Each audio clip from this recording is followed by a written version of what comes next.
Soundings presents an unabridged recording of The Dog-Sitter Detective Takes the Lead, written by Antony Johnston and read by Nicolette Mckenzie.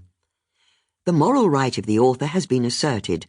This performance is owned by Soundings. Chapter 1. I missed the first phone call from Crash Double because I was upstairs trying to dig myself out from under my mother's old clothes before I suffocated under a pile of wool and plastic. Honestly, Monday mornings.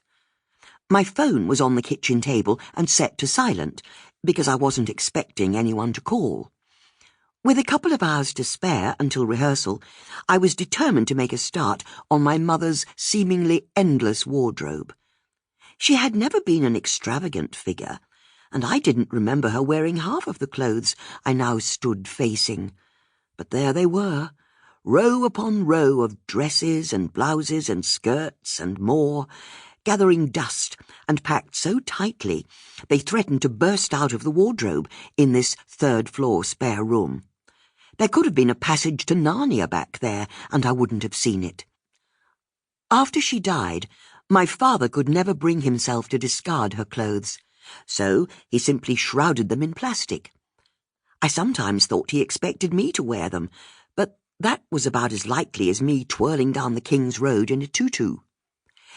So I reached in to remove a dress from the rail, because if I've learned anything from fixing up the house I inherited, it's that you have to start somewhere. And they did. Burst out of the wardrobe, that is, with me underneath. As I clambered out from under the squeaking plastic, it was becoming clear that sorting out this tailored abundance would take more than a quick hour or two. I abandoned it with a promise to return when I had more time, because today I had an important rehearsal to attend. Not that all rehearsals aren't important, but this was to be my first major role since coming out of retirement. I'd given up acting to care for my father and assumed I'd never go back.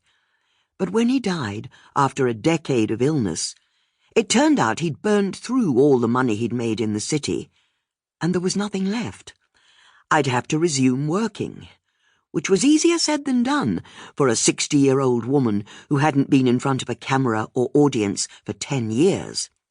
Nevertheless, I was determined to give it a go, and since landing a new agent, I'd had several auditions, mostly for the role of quiet grandmother who has one.